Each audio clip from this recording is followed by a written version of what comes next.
जो मरासला है वो तो खुफिया था, ये एलामिया खुफिया नहीं था, ये सब ने पढ़ा है, मैंने भी पढ़ा है, एक बार नहीं पता नहीं कितनी बार पढ़ चुका हूँ अब तक। मुझे भी पता है कि इसमें कॉन्स्पिरेसी का लफ्ज़ नहीं है। DGISPR साहब ने कोई नई बात तो नहीं बताई कि उसमें लफ्ज़ नहीं है, मैंने भी पढ़ा है, मुझे भी पता नहीं है। आवाज़ ऊंची करके सुनने का एक अलग ही मज़ा, मैं तो वहाँ पर मौजूद था, तो इतने ज़्यादा लोगों को कौमी तराना पढ़ते देखकर बहुत शानदार लगा। आप भी ज़रा ये मनाजर देखिए।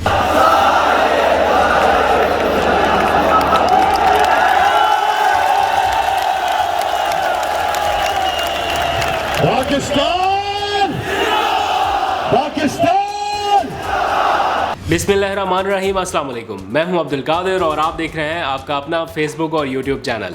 आज तारीख है 14 अप्रैल और दिन है जुमेरात का। गुज़िश्ता रात मैं व्लॉग अपलोड नहीं कर सका, उसके लिए माजरत, क्योंकि मैं पेशावर जलसे में शिरकत के लिए गया हुआ था और वहाँ पर जैमर्स थे, सिग्नल्स नहीं मिल रहे थे।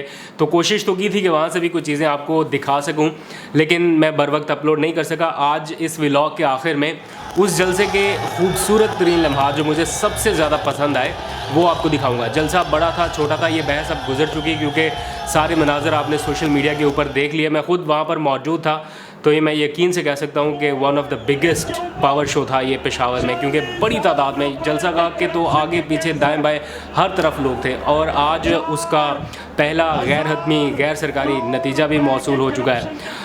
अब से कुछ देर पहले आपने DGISPR की प्रेस कॉन्फ्रेंस भी सुन ली है, और उस प्रेस कॉन्फ्रेंस में उन्होंने कुछ बातें की हैं जिसका अगर क्रक्स निकाला जाए तो पहला क्रक्स तो ये है कि जो धमकी अमेज़ मरासला था वो हकीकत है, इससे तो इनकार किया ही नहीं जा सकता। अब बहस रहेगी कि उसमें कॉन्स्पिरेसी का लफ्ज़ नहीं है, लेकिन गैर मुल्की मुदाखलत का है, इंटरफेरेंस का है। तो मेरे पास अभी ये मैं लेके आया हूँ, उस रात को जारी किया गया एलामिया। अभी मैं आपको कुछ ही देर में इसके कुछ अहम पॉइंट्स भी बताऊँगा कि किस तरह DGISPR की प्रेस कॉन्फ्रेंस चीख कर कह रही है कि इमरान खान का जो मौक़िफ़ है या जो बयानिया है वो दुरुस्त है। आप जितनी मर्ज़ी कोशिश कर लें, आप किसी के ऊपर सिगरेट पीने का इल्ज़ाम लगाएँ तो आप ये कह दें कि इसमें इस पूरे मरासले में माचिस का तो जिक्र ही नहीं है, सिगरेट का है लेकिन माचिस का तो जिक्र ही नहीं है।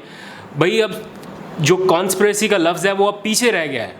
अब असल बात गैर मुल्की मुदाखलत की है। क्या वो जुर्म छोटा है, क्या वो चीज़ छोटी है? वो तो साजिश तो पहले प्लान होती है ना, एग्जीक्यूशन तो उसकी बाद में गैर मुल्की मुदाखलत की सूरत में हुई है। जो बात DGISPR ने कही है एग्जैक्टली वही बात तो इमरान खान भी कह रहे हैं। आज जिन अल्फाज में DGISPR ने गैर मुल्की मुदाखलत का जिक्र किया, एंड उन्हीं अल्फाज में इमरान खान ने जिस दिन अपनी असम्बलीज़ को डिज़ोल्व किया था तो पार्लियामेंटेरियन से खिताब करते हुए एग्जैक्टली यही बात की थी कि गैर मुल्की मुदाखलत हुई है। एक बार नहीं दो बार उन्होंने ये लफ्ज़ यूज़ किया, एक बार उर्दू में कि गैर मुल्की मुदाखलत, और दूसरी बार इंग्लिश में भी उन्होंने इंटरफेरेंस का लफ्ज़ यूज़ किया कि इंटरफेरेंस हुई है पाकिस्तान में। किस तरह से, वो ज़रा सा क्लिप आप सुनिए फिर आगे बात करते हैं। जिस वक्त पाकिस्तान की नेशनल सिक्योरिटी काउंसिल ने वाज़े तौर पे कह दिया कि पाकिस्तान की ये जो नो कॉन्फिडेंस मोशन थी इसमें से बैरून मुल्की इंटरफेरेंस थी। नेशनल सिक्योरिटी काउंसिल जिसमें सारे सिक्योरिटी चीफ्स बैठे हुए थे, सब बैठे हुए थे, उनके सामने पूरा वो जो कम्युनिके था पाकिस्तान के एम्बेसडर अमेरिका में और उनका जो डोनाल्ड लू जो भी उनका रिप्रेजेंटेटिव था, उसके सारे, ये ऑफिशियल मीटिंग थी। इस ऑफिशियल मीटिंग के नोटेकर्स बैठे हुए थे। उन मिनट्स के अंदर ये चीज़ कंफर्म की गई कि ये एक बाहर से प्लान बना था जिसमें इंटरफेयर किया गया था पाकिस्तान की इंटरनल पॉलिटिक्स में, और ये जो नो कॉन्फिडेंस थी इसकी बुनियाद बाहर थी। तो जनाब आज की प्रेस कॉन्फ्रेंस एक तरफ तो DGISPR की रही है, वो तो आपने देख ही ली है। बनी गाला में भी एक बहुत अहम इजलास हुआ। इमरान खान का क्या कहना है, वो क्या सोचते हैं और उन्होंने अपने पैगाम में क्या कहा, उसकी एक डिटेल मेरे पास है, वो भी मैं आपको पढ़ के बता दूंगा। इमरान खान के पैगाम में आइंदा इंतखाबात के हवाले से और मुल्क की मौजूदा सियासी सूरत हाल के ऊपर उनका क्या रद्द-ए-अमल है। वैसे तो आपने जलसे जुलूस में उनकी तकारीर सुन लिया, लेकिन आज के दिन क्या एक्टिविटीज़ हुई, उन्होंने अपने कुछ अरकान को बुलाया, ख़ासतौर पर वो अरकान जो इस सारे सफ़र में उनके साथ हैं और वो उन्हें छोड़ कर नहीं गए, उनसे गुफ्तगू करते हुए उन्होंने क्या कहा वो आपको बताऊँगा। लेकिन पहला मामला वही है DGISPR की प्रेस कॉन्फ्रेंस के हवाले से। तो आज TV चैनल्स जिन्होंने इस सारे जलसों का फुल बाइकआउट किया हुआ है उन टीवी चैनल्स को आप लगा कर देखें तो एक लफ्ज़ आपको बार बार सुनने को मिलेगा कि DGISPR ने इमरान खान के मौक़िफ़ की तरदीद कर दी और कहा कि इसमें कॉन्स्पिरेसी का कोई लफ्ज़ नहीं है एलामिया में, साजिश का। ये एलामिया ये मेरे पास मौजूद है। ये एलामिया कोई खुफिया एलामिया नहीं था। जो मरासला है वो तो खुफिया था, ये एलामिया खुफिया नहीं था। ये सब ने पढ़ा है, मैंने भी पढ़ा है, एक बार नहीं पता नहीं कितनी बार पढ़ चुका हूँ अब तक। मुझे भी पता है कि इसमें कॉन्स्पिरेसी का लफ्ज़ नहीं है। DGISPR साहब ने कोई नई बात तो नहीं बताई कि उसमें लफ्ज़ नहीं है, मैंने भी पढ़ा है, मुझे भी पता नहीं है। लेकिन जो बात अगला ही सवाल जब उनसे हुआ कि फिर डिमार्च आपने क्यों किया। डिमार्च बहुत सारे कम लोगों को शायद पता हो। डिमार्च का मतलब ये है कि जो डिप्लोमेटिक नॉर्म्स में कि आपने अपना प्रोटेस्ट या एहतजाज या कुछ भी कोई एक एक्शन होता है, कोर्स ऑफ एक्शन होता है रियासत का, वो आपने जब अडॉप्ट कर लिया किसी मुल्क के ख़िलाफ़, द कंट्री इन क्वेश्चन जिसको बाद में एडमिट किया गया कि वो अमेरिका था, तो फिर वो क्यों हुआ। तो उसका जो जवाब था अगले ही लम्हे वो ये था कि वो एक तो अनडिप्लोमेटिक लैंग्वेज और गैर मुल्की मुदाखलत के ऊपर किया गया। तो जब ये चीज़ एडमिट हो गई कि गैर मुल्की मुदाखलत का एलिमेंट मौजूद था, तो फिर साजिश का लफ्ज़ तो पीछे रह गया ना। इमरान खान भी तो यही कह रहा है कि गैर मुल्की मुदाखलत हुई है। तो गैर मुल्की मुदाखलत कोई ये बताए कि साजिश के बगैर हो सकती है, या बगैर साजिश के अचानक से गैर मुल्की मुदाखलत का एलिमेंट आ गया। मेरे पास एलामिया है, मैं आपको इंग्लिश और उर्दू दोनों में इसका पढ़ के आपको बता दूंगा। लेकिन वो सारे टीवी चैनल्स जिन्होंने जलसों का बाइकआउट किया वो वन साइडेड स्टोरी आपको बता रहे हैं। और इसी बात का इमरान खान को भी खदशा है कि लोगों को वन साइडेड स्टोरी बताई जाएगी। उन्हें बताया गया इमरान खान को कि इस वक्त टोटल ब्लैकआउट है, उन्हें खुद भी पता है। इसीलिए कल उन्होंने जलसे में खड़े होकर कहा कि 6 करोड़ मोबाइल फ़ोन्स हैं, आप सोशल मीडिया को चुप नहीं करा सकते, बंद नहीं करा सकते। और ये अभी ब्लैकआउट का सिलसिला शायद और चलेगा। आज इस बारे में भी क्वेश्चन होना चाहिए था कि ये क्यों हो रहा है और किसके कहने पे हो रहा है, लेकिन उसके ऊपर बात नहीं हुई। तो जनाब ये एलामिया मैं थोड़ा सा आपको पढ़ के बता देता हूँ, फिर क्विकली चलेंगे इमरान खान के आज के बयान की तरफ जो उन्होंने बनी गाला से जारी किया। आज ये 31 मार्च को ये मुलाकात हुई। मैं इस मुलाकात को कवर करने के लिए, रिपोर्ट करने के लिए प्राइम मिनिस्टर हाउस के बाहर मौजूद था और ये एलामिया सबसे पहले हमारे ही पास आया और मैंने खुद इसको उस वक्त पढ़कर टेलीविज़न पर रिपोर्ट किया, ARY पर, बाकी सारे चैनल्स पर हुआ। तो जो इसकी मेन लाइन्स हैं वो आप ज़रा देखिए। यहाँ पर लिखा हुआ है, the committee expressed grave concern.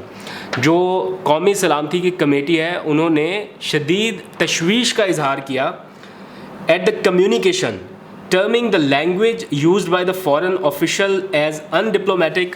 ये तो हो गया एक हिस्सा के अनडिप्लोमेटिक, उसमें यानी गैर सिफारती ज़ुबान इस्तेमाल की गई थी। लेकिन ये लफ्ज़, ये लाइन बड़ी इंपॉर्टेंट है।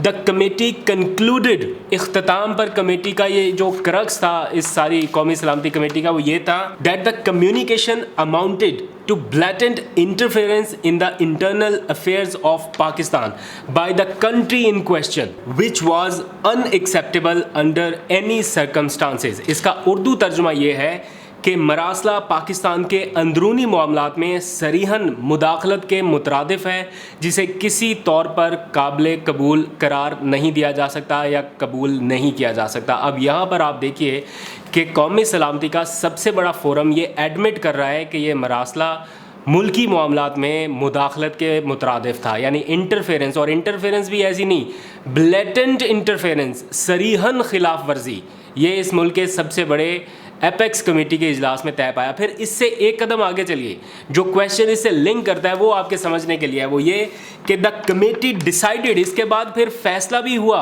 कि एक्शन होगा। अगर कुछ नहीं था तो फिर एक्शन किस बात के लिए था? इसी कमेटी ने फैसला किया, the committee decided that Pakistan will issue a strong demarche to the country in question.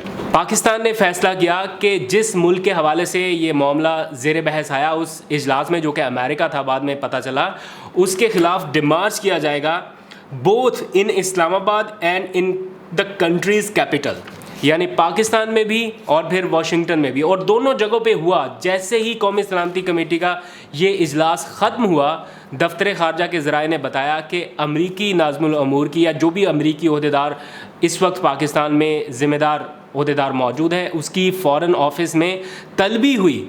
और जो कोर्स ऑफ एक्शन रियासत की तरफ से था, या जो एक प्रोटेस्ट था पाकिस्तान की तरफ से डिज़ाइन किया गया, वो प्रोटेस्ट उनसे किया गया। ये सब कुछ क्या था? खाली एक कॉन्स्पिरेसी का लफ्ज़ इस एलामिया में ना लिखना ये किसी तौर पर साबित नहीं करता कि गैर मुल्की मुदाखलत नहीं थी, जबकि ये एलामिया चीख कर कह रहा है कि गैर मुल्की मुदाखलत हुई है। इसको आप कैसे नज़रअंदाज कर सकते हैं? तो ये सारा कुछ ऐसे प्रेजेंट किया जा रहा है जैसे इमरान खान ने कोई बहुत बड़ा झूठ बोल दिया। यही बात इमरान खान कर रहा है कि कॉन्स्पिरेसी और मुदाखलत हुई है। सिर्फ एक लफ्ज़ का इसमें ऐड होना पूरा नैरेटिव चेंज नहीं कर सकता। आगे बढ़ते हैं। इस खुफिया मरासले के पीछे छुपा है एक सीक्रेट कोड। उस सीक्रेट कोड की वजह से इसे पब्लिश नहीं किया जा सकता या पब्लिक नहीं किया जा सकता, ऑल्दो कि ये वफाकी काबीना की तरफ से डी क्लासीफाइड करने की मंजूरी ली गई है। अगर काबीना या हुकूमत चाहे तो किसी को दिखा भी सकती है, लेकिन पब्लिक नहीं किया जा सकता। अखबारों में इश्तिहार इसलिए नहीं इसका दिया जा सकता क्योंकि इसमें एक सीक्रेट कोड है। और आज शाह महमूद कुरैशी ने भी बताया है कि ये खुफिया दस्तावेज़ है और इस दस्तावेज़ में एक सीक्रेट कोड है। इससे पाकिस्तान का जो खुफिया सिस्टम है वो सामने आ सकता है, यानी जो एक कोर्स ऑफ एक्शन की एक चैन है, जिस तरीके से ये काम पूरे डिप्लोमेटिक सर्कल में चलता है, फिर एजेंसीज़ के पास जाता है, ISI के पास जाता है, तमाम रियासती इदारों के पास बैक वक्त एक ही चीज़ जाती है सीक्रेट कोड्स के ज़रिए। वो कोड फिर सामने आ जाएगा अगर इस ख़त को इस तरह से डिस्प्ले किया गया। यही वजह है कि ये ख़त अभी तक मंजर आम पर नहीं लाया जा सका। खैर, आज इमरान खान ने अपने तमाम कुछ अरकान को बुलाया था जो इस मुश्किल वक्त में उनके साथ खड़े रहे हैं और जिनके बारे में ये था कि शायद ये भी छोड़कर जाने की पोजीशन में है, लेकिन एट द एंड वो डटे रहे और इमरान खान के साथ खड़े रहे। तो आज इमरान खान ने उनके साथ बातचीत की है और उन्होंने अपना एक बयान जारी किया बनी गाला से। मैं वो एज़ इट इज़ आपको थोड़ा पढ़ के बता देता हूँ। इमरान खान ने कहा है कि अमरीकी इमा पर मुकामी कठपुतलियों के ज़रिए हुकूमत की तब्दीली को जमहूरियत पाकिस्तान ने यानी पाकिस्तान की आवाम ने अपनी तौहीन तस्वुर किया है। उन्होंने कहा कि अदम एतमाद के ज़रिए पाकिस्तान पर तसल्लुत जमाने की जो कोशिश की गई है उसकी वजह से आवाम में काफ़ी गम और गुस्सा पाया जा रहा है। उन्होंने कहा कि इम्पोर्टेड हुकूमत पार्लिमान की तौहीन और जमहूरियत की साख खाक में मिलाने का सबब बन चुकी है। साथ ही उन्होंने कहा कि पूरी कौम साम्राज्य गठजोड़ के ख़िलाफ़ खड़ी हो चुकी है। अब नए इंतखाबात के ज़रिए आवाम को अपने वज़ीर आज़म के इंतखाब का मौका दिए बगैर पेशकदमी करना मुमकिन ही नहीं है, इसलिए नए इंतखाबात हर सूरत में कराने पड़ेंगे। साथ ही उन्होंने कहा कि साफ़ और शफाफ इंतखाबात के ज़रिए आवाम को अपने मुस्तकबिल के फ़ैसले का मौका हर सूरत मिलना चाहिए। उन्होंने अपने सीनियर अरकान को कहा कि वो तैयारी करें नए इलेक्शंस की और मैं किसी सूरत नए इलेक्शंस की जो तजवीज़ है, जो मुतालबा है, इसको सर्द खाने की नज़र नहीं होने दूंगा। और साथ ही उन्होंने कहा कि अब पार्टी का अगला लाहे अमल मैं 16 अप्रैल को कराची जलसे में बताऊंगा। मैं ख़ुद भी कराची जलसे की कवरेज के लिए रवाना हो रहा हूं। मैंने आपको बताया था कि जैसे मैंने प्राइम मिनिस्टर ऑफिस को कवर करना छोड़ दिया, अब इमरान खान की स्ट्रगल किस तरह से कंटिन्यू रहती है इसको कवर और रिपोर्ट करूँगा। तो कल मैं पेशावर में था, अब जो इमरान खान का नेक्स्ट जलसा है वो होगा कराची। तो मैं ख़ुद कराची जाऊँगा और देखूँगा कि वहाँ पर क्या सूरत हाल रहती है, ताकि आपको कुछ चीज़ें ऑन ग्राउंड या ग्राउंड ज़ीरो से रिपोर्ट कर सकूँ। आखिर में जाते जाते मैंने आपसे प्रॉमिस किया था कि कल के जलसे के कुछ खूबसूरत और शानदार लम्हात जो मुझे ज़ाती तौर पर बहुत पसंद आए वो आपके साथ शेयर करूंगा। तो कल का लम्हा वो सबसे बेस्ट था जब तमाम जो हज़ारों जलसे में मौजूद शुरका थे उन्होंने बैक वक्त इकट्ठे होकर कौमी तराना पड़ा। वो बहुत ही ज़बरदस्त मोमेंट था, आवाज़ ऊंची करके सुनने का एक अलग ही मज़ा। मैं तो वहाँ पर मौजूद था तो इतने ज़्यादा लोगों को कौमी तराना पढ़ते देखकर बहुत शानदार लगा। आप भी ज़रा ये मनाज़र देखिए। मुझे तब तक इजाज़त दीजिए, खुदा हाफिज़।